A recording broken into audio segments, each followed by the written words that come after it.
신부님, 네. 많은 사람들이 그 성 베드로 대성당을 주교자 성당이라고 생각하고 있는데 네. 주교자 성당은 라테라노 대성당이죠.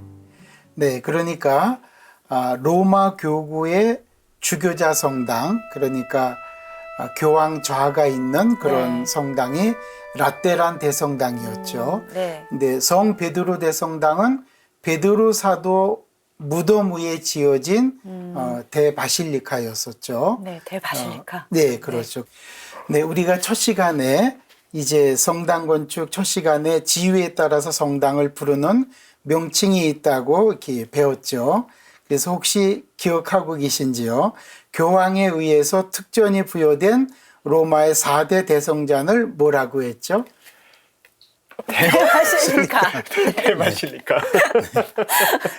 맞아요. 교회의 어떤 네. 역사적이고 또 종교적이고 예술적, 신앙적 중요성을 인정받은 대성전, 이제 라테란 대성전, 그리고 성 베드로 대성전, 성 바오로 대성전, 그리고 성모 마리아 대성전, 이렇게 4개가 있습니다. 근데 로마 교구의 주교자 성당은 라테라노 대성당. 그렇지만 현재 교황님의 주요 업무나 미사 전례는 이제 지금의 베드로 대성당에서 이제 거행되고 있죠. 네, 성 페드로 대성당이라고 하면은 사실 교황님이 발코니에 나오셔서 막 맞아요. 손을 흔들리시는 TV에서 그런 많이 모습이 봤어요. 떠오르잖아요. 네.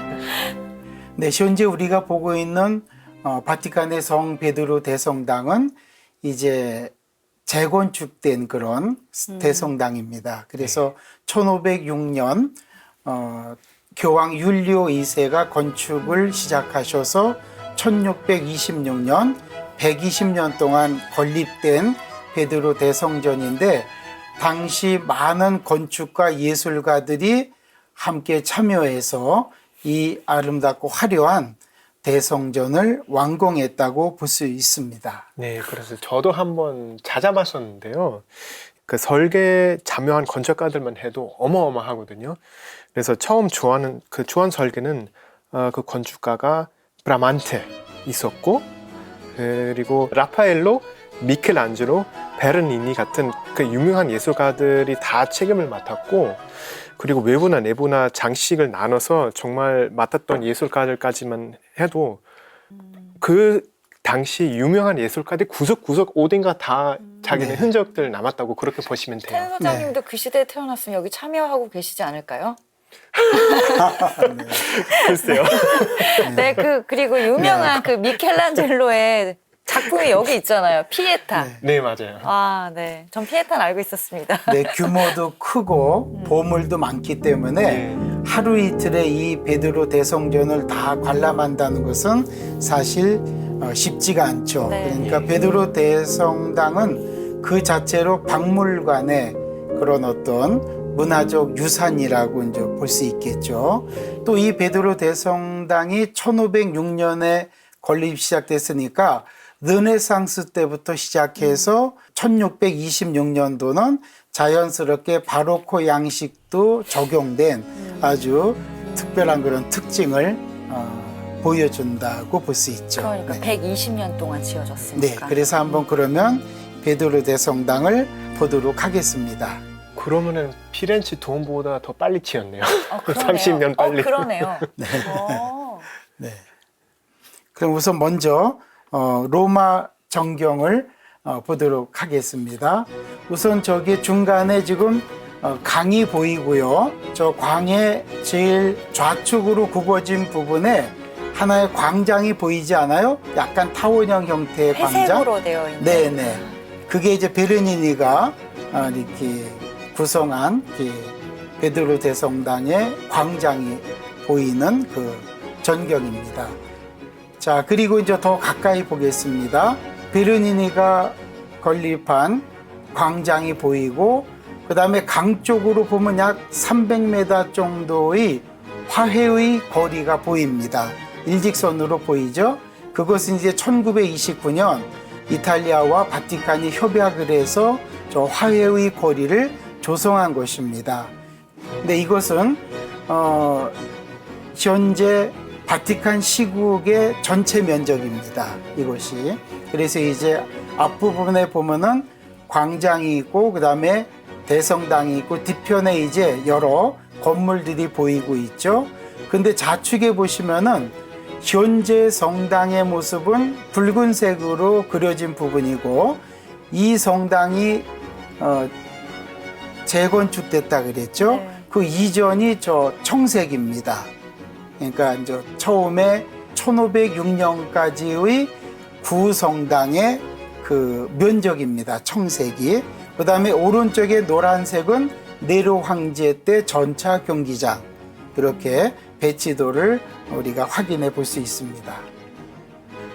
비르니니가 1656년부터 67년까지 그 구성한 이제 광장의 그 모습입니다. 그리고 이 앞쪽에 보이는 12사도의 동상이 이제 약 5m 정도의 높이의 12사도의 동상을 앞쪽에서 볼 수가 있습니다. 성당 정면도 위에 있는 12사도의 그런 동상입니다. 네, 배치도에서 한번 확인해 보시면 베드로 대성당이 동서축의 그런 기본적인 건축 배치 양식을 보여줍니다. 네, 이 사진에서 잘 보이는데 그 대성당 건물에서 시내 쪽을 좀 바라보는 경관이에요. 네. 그 광장이 사실 둥근 원형이 아닌 그 다원형이거든요. 그래요? 그리고 가운데 지금 오벨리스크 있고 그리고 양옆에도 분수대 그렇게 설치되어 있어요. 네, 1626년에 베드로 대성당이 건축된 다음에 비르니니가 주로 이제 성당의 세부적인 장식을 주로 설계했습니다. 그런데 이 광장도 비르니니가 이제 설계에 따라서 건설했고, 그 다음에 오벨리스크가 광장 중앙에 있는데 저것은 베드로 성인이 십자가에 거꾸로 매달려 순교했다고 알려진 네로 경기장에 있었던 것을 이곳에 옮겨 놓은 것입니다. 그러니까 베드로 사도의 무덤 위에 건립됐기 때문에 바로 이러한 역사적인 의미도 여기 적용되었습니다. 네, 그리고 이제 여기 보시면은 네, 광장의 형태가 양팔을 이렇게 감싼 모습으로 보고 있죠. 그래서 이제 이곳을 이제 찾아오는 모든 사람을 포용하는 교회의 모습을 상징적으로 보여주고 있는데, 양편에 네 줄로 늘어선 대리석 기둥 위에는 약 140명의 성인들이 조각되어 있습니다. 그 지금 베드로 대성당도 베드로 성인의 그런 무덤 위에 지어진 네. 거죠, 신부님? 그렇죠. 네. 네, 마테오복음 16장에 예수님께서 베드로 성인에게 하신 말씀이 나오죠. 내가 이 반석 위에 내 교회를 세울 터인즉 저승의 세력도 그것을 이기지 못할 것이다.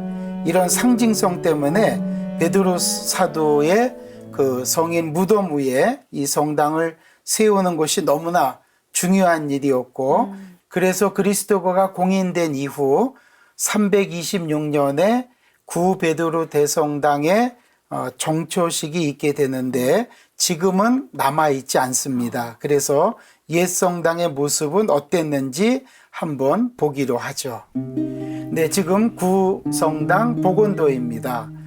326년에서 1506년까지 현존했던 구 베드로 대성당의 모습입니다. 앞을 보시면 이제 입구에 문이 3개가 있습니다. 그리고 우측에 뭐가 있어요? 종탑. 네, 종탑이 있습니다. 한 개의 종탑. 그리고 입구 문을 들어서서 아틀리움이 있습니다. 네. 저기에서는 이제 종교 집회도 할 수 있는, 공공 집회도 할 수 있는 그런 아틀리움이 사각형으로 되어 있죠. 그리고 이제 눈과 비를 피할 수 있는 포티코가 자리 잡고 있고, 이제 그것을 지나면은 출입문이 있겠죠. 출입문을 지나서 가운데 전례에 참석하는 신자석이 있고 양옆에 2개씩 통로가 있었습니다. 그리고 제단 공간에서는 이제 베드로 사도 무덤 위에 이제 그 제대가 자리 잡게 되었죠. 어찌 보면은 전통적인 그런 바실리카 양식의 평면, 직사각형의 평면을 보여줍니다. 그리고 이제 좌측에 보시면 둥근 모양의 지붕이 있죠. 그것은 세례당이었습니다. 326년 이후에 건립된 세례당의 모습도 보여줍니다. 그래서 이 복원도가 우리가 지금은 볼 수 없지만 굉장히 종교사적으로도 중요했던 베드로 대성당의 역사를 우리가 한편으로 보는 장면입니다. 그래도 그 라틴 십자가 모양은 그대로 있는 것 같아요, 신부님. 네, 아마 평면을 라틴 크로스로 할지 예수님의 몸, 그렇지 않으면 중앙 집중적인 정사각형의 모습인 그릭 크로스로 할지 굉장히 갈등이 많았고, 그리고 이 베드로 대성당의 설계 기간이 약 70년 정도 걸립니다. 설계 기간만. 네, 그리고 여러 평면들이 변화됩니다. 그런데 바오로 5세 교황님께서 최종적으로 라틴 크로스로 네. 확정을 하시게 됩니다. 아마 이것은 그 이후에 이제 종교 개혁이 있었기 때문에 종교 개혁에서 개신교 신자분들은 주로 중앙에 신자 공동체가 모였기 때문에 그릭 크로스 정사각형의 평면을 좋아했고, 우리는 제단과 신자석이 분리되었기 때문에 라틴 크로스의 평면을 선호했던 그런 어떤 특징도 우리가 발견할 수 있게 됩니다. 또 그런 속사정이 있었군요. 네, 그런 어떤 선호했던 양식이 조금 달랐기 때문에 그런 평면의 구성도 우리가 알 수 있게 됩니다.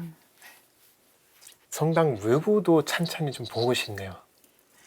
네, 베드로 대성당 외부부터 보도록 하겠습니다. 우선 외부를 보시려고 하면 평면도를 먼저 이렇게 우리가 좀 보셔야 됩니다. 그래서 이 평면도를 보시면 우선은 출입문이 5개가 있죠. 그리고 나르텍스, 즉 전례 준비 공간입니다. 그 나르텍스 우측에 성문이 있습니다. 25년마다 열리게 되는 성문이 있고요. 그 다음에 이제 출입문을 들어서면 이제 좌측에 세례대가 있고, 그 다음에 우측에 피에타, 미켈란젤로 제작한 피에타 상이 있습니다. 그리고 이제 전례 공간 내부가 있고, 그 다음에 양옆에 통로 공간이 있습니다. 그리고 이제 성가대가 좌측에 보이고, 그 다음에 제단 공간이 이제 보이게 되는데 중앙 돔입니다. 직경 42m가 되는 미켈란젤로가 건립한 그 유명한 이제 중앙 돔을 볼 수 있습니다. 그리고 나서 교황 제대가 있고, 교황 제대 하단에 베드로 사도의 무덤이 있고, 그 지하 공간은 크립트, 지하 공간입니다. 그리고 이제 오른쪽을 보시면 오른쪽에서 왼쪽으로 제단 공간을 둘러볼 수 있는 엠블로토리, 즉 제단 회랑 공간을 우리가 순례자 통로를 보게 됩니다.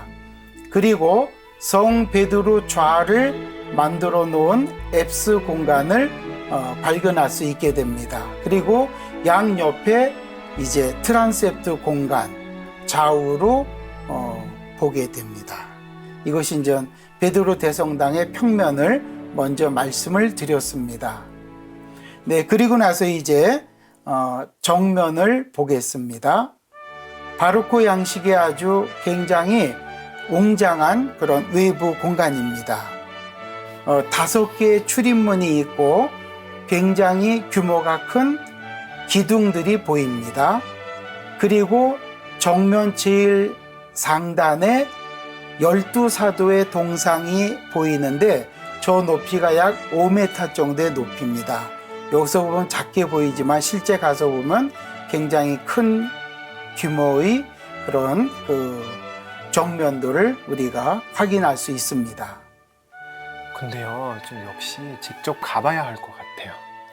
그 조각들의 아름다움이라든지 아니면 규모라든지 뭔가 사진으로 뭔가 조금 좀 못 느끼는 것 같아요. 그래서 방금 전에 생각보다 크진 않네 네. 생각했었는데 또 자세히 보니까 사람들이 사람이 요만하네. 네.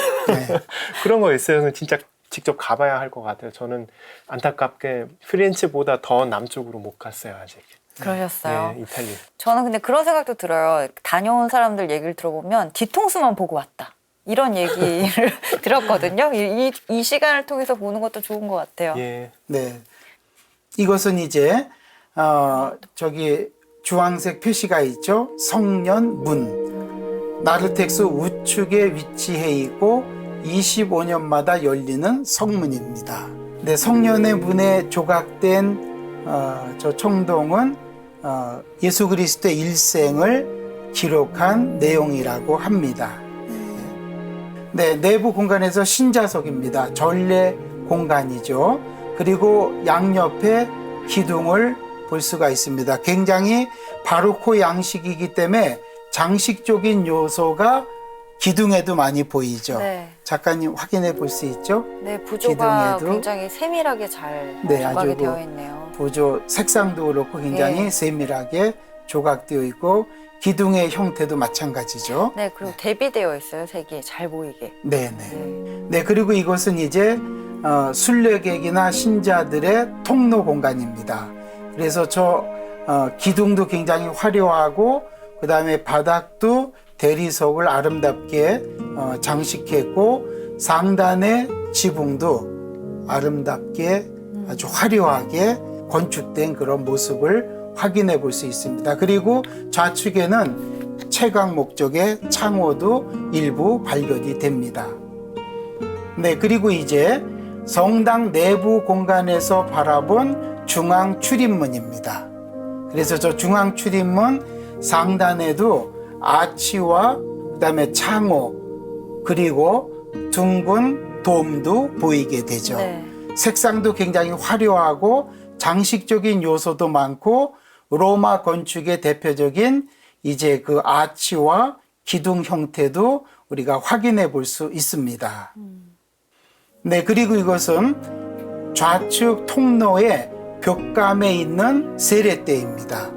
그래서 지금 세례대가 하단에 보이고 있고 굉장히 아름다운 그 대리석으로 되어 있고 그 회화가 예수님께서 요르단강에서 세례자 요한으로부터 세례를 받는 내용이 회화의 그런 내용입니다.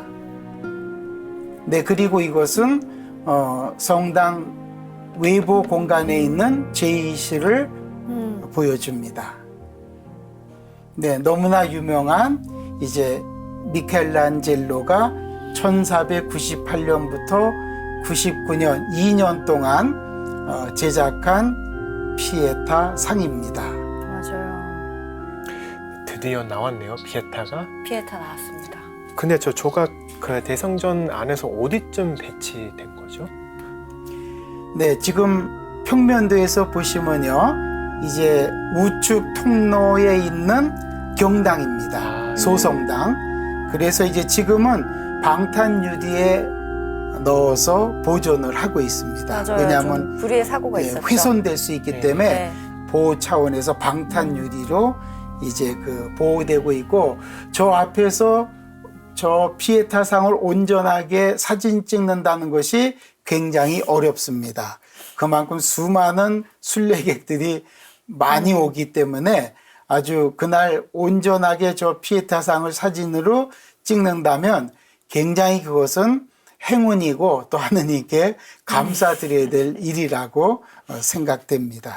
네, 저 피에타상은 미켈란젤로가 뭐 어디서 보면 22살 아니면 24살 이 정도에 제작을 했다고. 저는 그 나이도 나 22살에 뭐 했지 이렇게 생각해요. 네. 그 생각해보면 좀 자괴감이 드는데, 그 미켈란젤로는 14살 때부터 메디치 가문의 후원을 받아서 예술 활동을 시작했다고 해요. 네. 그래서 이제 점점 알려지면서 우리가 아는 미켈란젤로가 네. 되기까지 조금 시간이 그렇게 오래 걸리진 않았지만 저 작품을 만들 때만 해도 미켈란젤로가 그렇게 유명하지 않았대요. 아, 네. 그래서 이 띠에다가 자기 이름을 유일하게 넣은 네. 왜냐면 소문이 났었대요. 저 작품은 미켈란젤로가 한 게 아니야. 막 이렇게 소문이 나가지고 띠에다가 자기 이름을 넣은 유일한 작품이라고 하더라고요. 네. 그 이후에는 너무 유명해져서 자기 이름을 쓰지 않아도 되는 그런 작가가 됐다고 합니다. 근데 저 작품에서 왜 저 피에타가 좀 사람들한테 많이 회자가 됐었냐면은 당시 처음으로 성모 마리아의 얼굴이 너무너무 앳되게 그 예수님보다 앳되게 표현이 되었고 또 거기에 비해서 몸이 굉장히 좋으신 거예요. 성모 마리아가 네. 좀 육중하다고 해야 되나?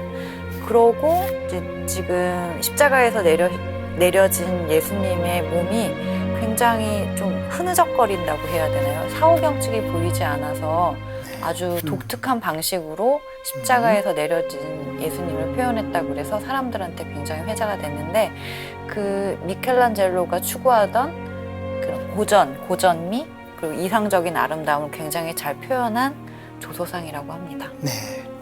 근데 24살에 이제 피에타상을 제작했다면 베드로 대성당에 너무나 유명한 그 중앙돔을 건축 책임을 맡았을 때는 미켈란젤로가 70세였습니다. 네. 그러니까 미켈란젤로가 시스틴 성당의 천장 벽화도 이렇게 그리게 되었고 그래서 미켈란젤로는 이제 홀로 독신으로 살았기 때문에 지금 말한다면 미켈란젤로는 수도자적인 삶을 이렇게 산 사람이다. 그렇게 우리가 또 명칭을 이렇게 부여해 드릴 수 있는 그런 어떤 신앙적으로 일생을 온전히 하느님께 봉헌된 삶을 살았다고도 평가할 수가 있겠습니다. 네, 저는 이제 신부님 덕분에 뭔가 조금 머릿속에 정리가 된 것 같아요. 늘 사실 시대하고 어떤 예술가, 어떤 관찰하고 무슨 시대인지 조금 헷갈릴 때가 있잖아요. 그래서 미켈란젤로 분명히 르네상스인데 또 이제 바로크로 넘어갔는데 또 보니까 주로 물론 르네상스 예술가, 건축가로 유명했지만 지금 이렇게 거의 17년 가까이 이 성당 공사를 하면서 자기 인생 거의 마무리하면서 지금 거의 바로크 시대로 좀 넘어간다고 그렇게 볼 수 있을 것 같아요.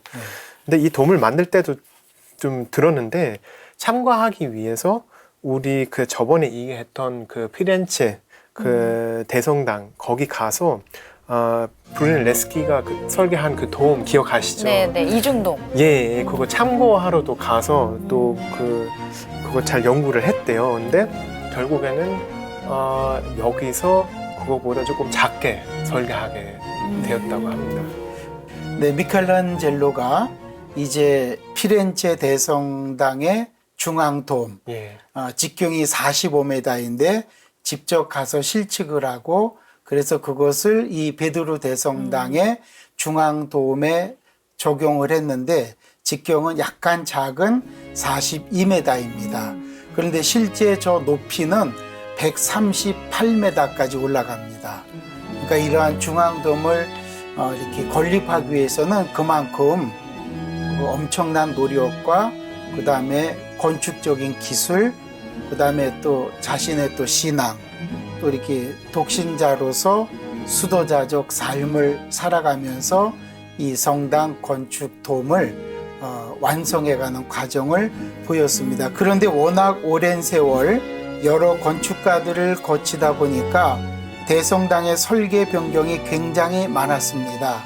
그래서 미켈란젤로는 본인 사후에도 설계가 바뀌지 않도록 건물의 중요한 부분을 동시에 공사하는 방법을 이행하게 됩니다. 그래서 심혈을 기울였던 돔도 재밌네요. 결국 일부만 만들어진 상태에서 미켈란젤로가 사망하게 되었는데 바로 이후에도 이 원했던 대로 설계가 바뀌지 않고 완성이 됩니다. 약간 대가들의 공통점이 있는 것 같아요. 그 치밀함 같은 거 있잖아요.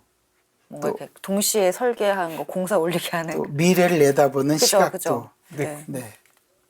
근데 사실은 동시에 하는 거 제가 상상하면은 그것도 굉장히 네. 뭔가 어떤데요? 잘 될라나? 그런 것은 이제 도움 천장을 보여드리겠습니다. 예. 외부와 내부인데 좌측에 있는 그림이 외부 형태고 예. 우측이 내부 공간입니다. 직경이 42m이고 채광 목적이 있어야 되기 때문에 창호들이 구성이 되어 있습니다. 네, 그리고 제단을 보여드립니다. 와, 진짜 화려하다. 네, 교황 제단이 여기에 배치되어 있죠. 그래서 교황 제대 양 옆에 4개의 기둥이 있습니다. 저것은 베르니니가 설립한 그런 발다치노입니다. 즉 천개 하늘의 문이죠. 그리고 지하에는 베드로 사도의 무덤이 있습니다. 저 높이가 29m입니다. 네, 이제 제대가 보이죠. 저 제대가 교황 제대입니다. 교황님만 미사 드릴 수 있는 그런 제대입니다. 성 베드로 무덤 위에 건립한 교황 제대이고, 그리고 이제 저 교황 제단으로 인해서 신자석과는 굉장히 거리가 멀어지게 됩니다. 네, 그리고 십자가, 교황 제대 십자가 모습입니다. 네, 그리고 성가대석, 굉장히 아주 아름답게 이렇게 구성된 성가대석입니다. 근데 제 앞에 있는 것은 악보이죠. 네, 그리고 엠블로터리, 이것은 제단을 둘러싸고 있는 이렇게 회랑입니다. 그러니까 여기에는 이제 순례객들이 충분히 제단 공간을 우측에서부터 좌측, 좌측에서부터 우측을 이렇게 다니면서 제단을 볼 수 있는 공간입니다. 네, 그리고 이제 크립트, 지하 성당이죠. 그 다음에 여기에 제대가 또 있고 역대 교황님들의 무덤이 있는 지하 공간 크립트입니다. 명동 성당에도 마찬가지로 이런 크립트에 성인들의 유해가 모셔져 있는 것처럼 역대 교황님들의 무덤도 이곳에 있습니다. 근데 베드로 성인의 무덤이 굉장히 오랫동안 그 위치가 확인되지 않았었잖아요. 근데 듣기로는 1950년대 치아 공사를 하다가 네. 거기 지금 발견됐다고는 하는데, 그래서 거기 유골과 그 베드로라고 그 글자가 새겨져 있어서 가지고 그렇게 이제 그 확인이 됐다고 합니다. 그러게요. 그래서 이제 베드로 대성당의 의미를 찾게 된 거네요, 진짜. 근데 저 비슷한 이야기가 떠오르는데 바오로 대성전도, 바오로 사도의 그 유골이 초석이 네. 발견되면서 네, 네.